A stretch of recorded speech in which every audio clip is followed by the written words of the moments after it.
All right, welcome back. This video here, you're going to see a screen recording. I actually it's going to be a PowerPoint style, and I've got my Rode mic right here still next to me, and I just finished that screen recording. It just seemed to be easier to do it that way, and so many of the videos that you're going to see from here on out will be in a screen recording style. Unless it's something I feel that it would be better just to do like this and just have some pictures pop up on the screen.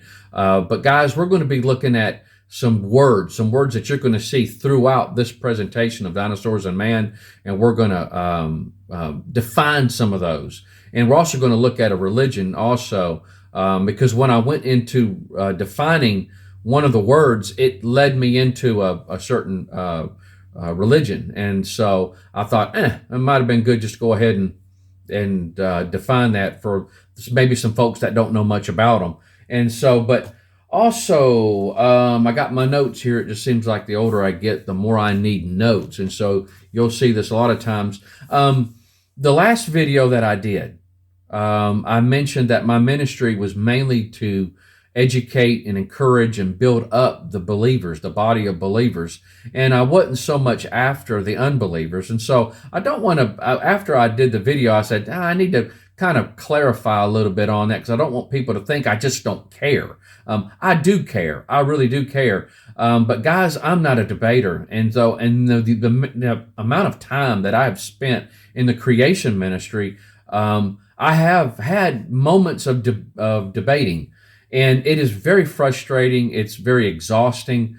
You really don't, at least with me, I never really saw much out of it. There was one guy at one point in time, I thought I may have been, there may be some hope, but he just thought that Dinosaurs and Man living together was just too amazing to believe.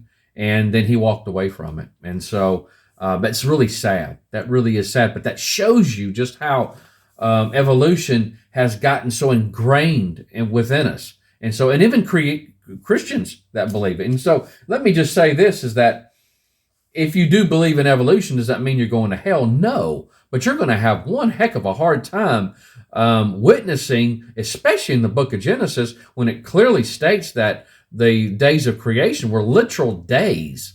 And so, and then you go talking about long ages of time and the gap theory and all that stuff, and all those we will be talking about. But in the book of Luke, Jesus makes quite a statement about he talks about the rich man and Lazarus, and of course the rich man, he's in hell. He's in hell. He's in that holding compartment. He's not in the lake of fire. He's in the holding compartment. Well, Lazarus is in Abraham's bosom, or what they call paradise. And so he's there. Well, they're having Abraham and the rich man is having a conversation. And the rich man wants to warn his brothers, his family. And he says, if you'll just send Lazarus back from the dead, they'll believe. They'll believe when somebody raises up from the dead and says, hey, man, I was there. It's real. You need to get saved. Well, Abraham says that they have Moses and the prophets. If they don't believe them, they wouldn't even be persuaded though one rose from the dead. Now, when we're talking about Moses and the prophets, now what they're talking about is the Old Testament, Moses and the prophets. That today, we would be talking about the Bible. That's what we're talking about. So you would say they have the Bible. Let them hear them. If they wouldn't hear the Bible, the scripture, just these little pages with words in them, if they won't listen to this, guys, they wouldn't listen though you was to produce a miracle. They wouldn't be persuaded. And so we need to remember that, guys. That's what I'm trying to say.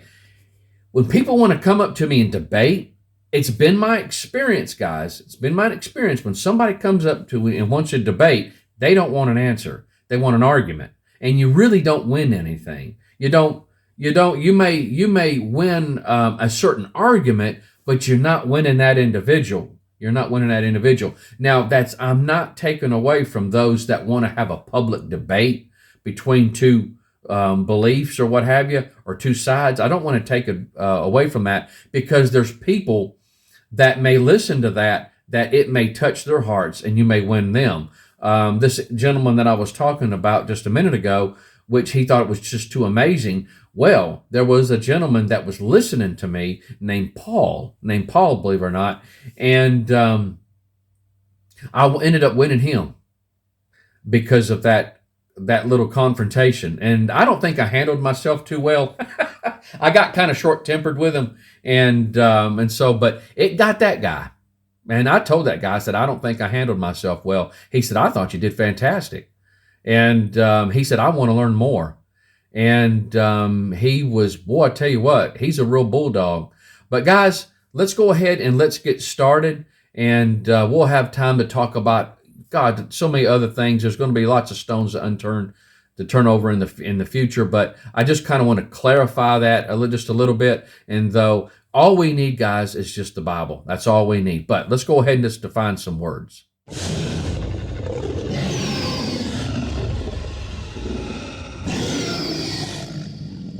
Okay, right before we get started, I always like to start off with a nice comic strip, little cartoon before my presentation. And so I won't have one before every single video that you're seeing, just before the actual presentation itself and whatever I'm talking about. This one is just so perfect. You look at this. If it says millions of years ago, and they look as if they were laid yesterday, and then you got Mr. T-Rex or Mrs. T-Rex sneaking up on them. That's just a perfect one for this one. All right, what we're going to do here is we're going to define some words. Now, these will be words that you'll hear me say throughout the presentation. May not be a whole lot, maybe some may be more than others, but at least you'll have a background on exactly what the words mean. So, again, guys, before we actually get into the actual meat of it, we have to lay the groundwork. We got to lay some roots down. That way we can grow upon. And so, if I was to just jump right into the dinosaur stuff, it would confuse some people. And so, we need to keep laying down this groundwork. So I hope that these words will help you out. And so, but let's go ahead and let's get started with it. This is geologist. Geologist is one who studies the origin, history, and structure of the earth. Archaeologist is one who studies past human societies primarily through the recovery and analysis of the material, culture, and environmental data which they have left behind, which includes artifacts, architecture, biofacts, and cultural landscapes. Paleoanthropology. You got paleo, which means old or ancient. Anthropology, which is the study of human culture, society, and biology. Together, it's the study of ancient man, the scientific study of human evolution. A paleoanthropologist searches for the roots of human physical traits and behavior. A paleontologist is one who studies the forms of life existing in prehistoric geologic times as represented by the fossils of plants, animals, and other organisms. And taphonomy is a field within paleontology that studies the chemical and physical processes of decay and fossilization. And so, just to say, guys, you got country boy here. So some of these words are quite big, so don't be surprised if I mess up on some of these words here. Paleobiologist is one who studies the biology of fossil organisms. Now, here we go. Science means to know. Science embraces those branches of knowledge which give a positive statement of truth as founded in nature of things or established by observation and experiment. A scientist is a person versed in or devoted to science. Now, this is a little extra on the side here. When I was looking up these words, trying to define them, it also had this definition in with scientist. It says a member of a Christian Science church or an adherent to the religion known as Christian Science. Christian Science. And so what I want to do is I want to define that Christian Science for you guys, because if you look at that, you go, oh, wow, they're Christians and they like science. And so if I remember correctly, I think they're big on health type stuff. But guys, don't be deceived by that word Christian Science. And so they don't believe the same as what your traditional born again, real King James born again Christian would be. And so let me go ahead, and I got my book here. I'm just getting my pages together. This is from the Handbook of Today's Religions. If you look at the bottom of the screen there, I got my little footnote there, my little reference. See also Handbook of Today's Religions. It's 1983 by McDowell and Stewart. Chapter number 14, pages 123 and 127. And so I'm just going to real briefly just give you a little background on who they are, as who actually created this religion. It was founded, the founder of, now I'm reading from this page here, from 123. The founder of Christian Science was Mary Ann Morse Baker Glover Patterson Eddy. Now that's not a group of people. That's one person with one name. I'll say it one more time. Mary Ann Morse Baker Glover Patterson Eddy. She was born in Bow, New Hampshire in 1821 to Mark and Abigail Baker. So I'm not sure how she got all the other names, but she, from what I understand, she had a problem with the doctrine of unconditional election or predestination. So I'm not going to get into all that, but she had a problem with that at a very young age. And so, but this is what they think of Jesus Christ. It says, Mrs. Eddy attempts to make a distinction between Jesus and the Christ, as if they were two separate entities.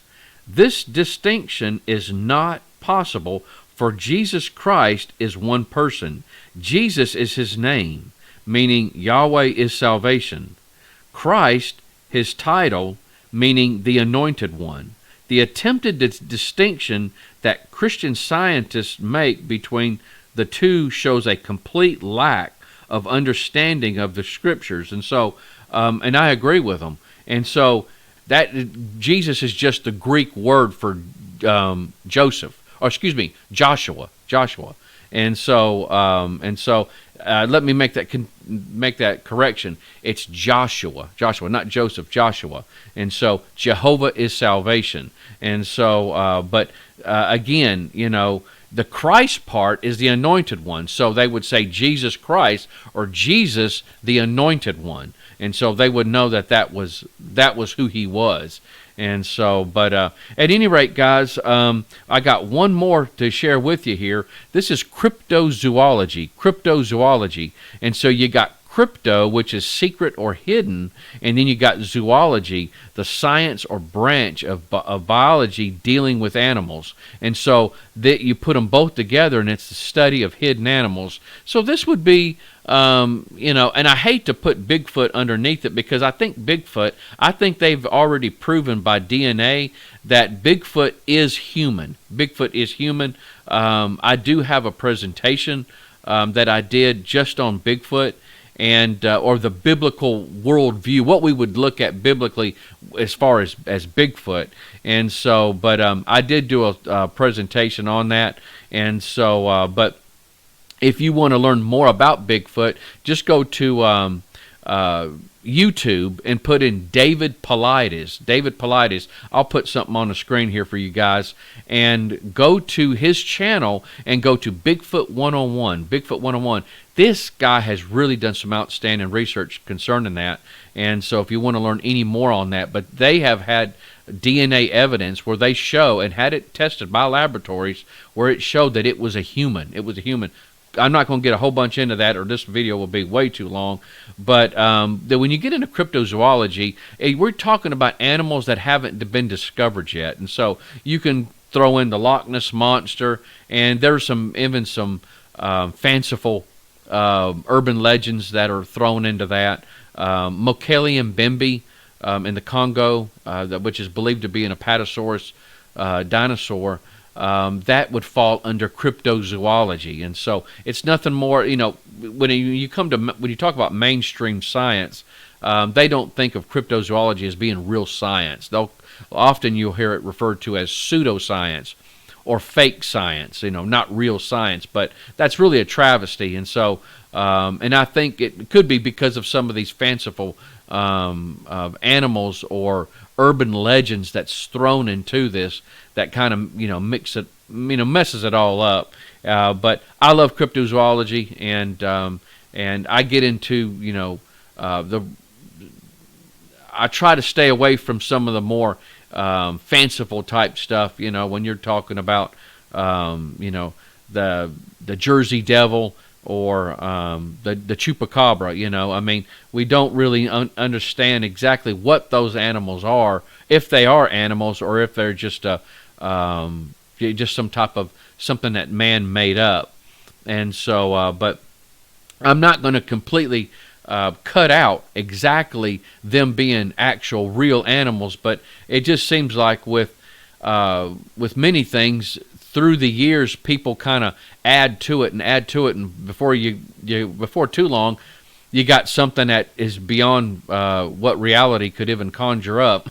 And so, but I am always open to evidence that somebody may show for whatever animal or entity they think it may be. And so, but other than that, guys, we're going to stop right there.